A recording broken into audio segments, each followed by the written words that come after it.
കരൂർ ദുരന്തത്തിൽ 5 പേരുടെ ജീവൻ നഷ്ടമായതിന് ഞെട്ടലാണ് എമൂർ എന്ന ഗ്രാമം. അമ്മയും മകളും അടക്കം 5 പേരാണ് എമൂരിലെ പുത്തൂരിൽ മരിച്ചത്. വിജയോടുള്ള ആരാധന കൊണ്ട് മാത്രമാണ് കരൂരിൽ ഇവർ എത്തിയതെന്ന് ബന്ധുക്കൾ പറയുന്നു. കരൂരിനോട് ചേർന്ന് കിടക്കുന്ന കൊച്ചു ഗ്രാമമാണ് ഏമൂർ. തങ്ങളുടെ അൻപാന നായകനെ കാണാൻ ഏമൂരിൽ നിന്നും നിരവധി പേരാണ് കരൂരിലേക്ക് എത്തിയത്. പക്ഷെ നിലച്ചിരിക്കാതെ എത്തിയ അപകടം കവർന്നത് ഈ ഗ്രാമത്തിലെ 5 ജീവനുകളും. 5 പ്രദേശങ്ങൾ ചേരുന്ന ഗ്രാമം എമൂർ. കൃഷിയും കന്നുകാലി വളർത്തലും കൂലിപ്പണിയും തൊഴിലായി സ്വീകരിച്ചവർ, പച്ചയായ സാധാരണക്കാർ. ആ നാട് ഇന്ന് കണ്ണീർ കടലിലാണ്.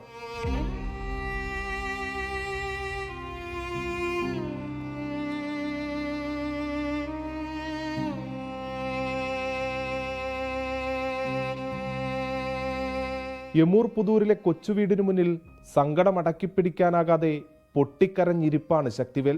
തൻ്റെ എല്ലാമെല്ലാമായ ഭാര്യ പ്രിയദർശിനിയെയും മകൾ 14 വയസ്സുകാരി ധർണികയുമാണ് ശക്തിവേലിന് നഷ്ടമായത്.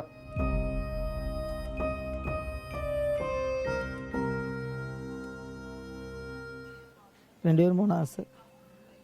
நம்ம இப்படி நடக்கணும்னு தெரியல சார். என்ன பண்ணுறது சார்? ഉയിലെ പഴി കൊടുത്തിട്ട് വെയിറ്റ് பார்த்துட்டு இருக்கேன் സാർ.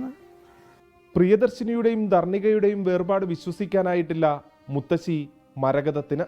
மேடம் வச்சிருக்கு, போலீஸ்காரங்க மேடம் வச்சுருக்காங்க. அப்புறம் தம்பி அடிக்கும்போது யாருங்கன்னு கேட்கும்போது நான் பிரியதாச்சியோட கணவன் பேசுகிறேன்.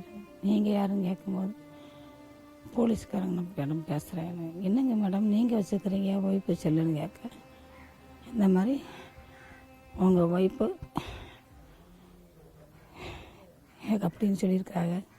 45 വയസ്സുള്ള ചന്ദ്ര, 65 വയസ്സുള്ള ആർക്കാനി, 14 വയസ്സുകാരൻ പ്രജിത്ത് എന്നീ ഗ്രാമവാസികൾക്കും ജീവൻ നഷ്ടമായി. പ്രിയദർശിനിയുടെ അമ്മ മരകതമാണ്. ഈ അമ്മയെപ്പോലെ ഉള്ളിൽ സങ്കടമൊഴുക്കി കഴിയുന്നവർ നിരവധിയാണ് ഈ ഗ്രാമത്തിൽ. ഇവർക്കെല്ലാവർക്കും ഒന്നേ പറയാനുള്ളൂ, ഇതുപോലൊരു സംഭവം ഇനി ആവർത്തിക്കരുത്. അല്ലേ മാം? നടക്കக்கூடாது. ஒரு இழப்பு. நாங்கள் ஒரு வீட்டில் 2 இழப்பு. மேடேறி வர முடியுங்களா? 2 இழப்பு இழக்கக்கூடாது.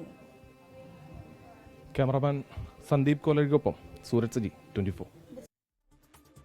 ലോകത്തെവിടെയായാലും ഏത് സമയത്തും 24 വാർത്തകളും ഓഗ്മെന്റഡ് റിയാലിറ്റി പാക്കേജുകളും എക്സ്പ്ലെയിനറുകളും വിശദമായി കാണാൻ ഞങ്ങളുടെ യൂട്യൂബ് ചാനൽ നിങ്ങൾക്ക് സബ്സ്ക്രൈബ് ചെയ്യാം.